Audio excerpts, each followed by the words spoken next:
So, you want a divorce? Yes. So one little hiccup and we give in, eh?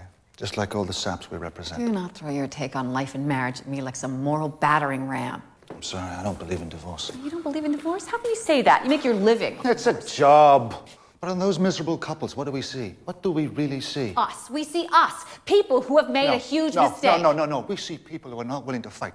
You have to fight for what you believe in. Fight fair, fight dirty, but fight. People who are supposed to fight to save a marriage have to be in a marriage they want to be in. I am. That's bullshit. No, it isn't. Let me tell you something. I'm not in this marriage to save my career. I'm sorry to disappoint you, but I don't care about my career. But I do care about you. And so I will give you a divorce gladly. Because,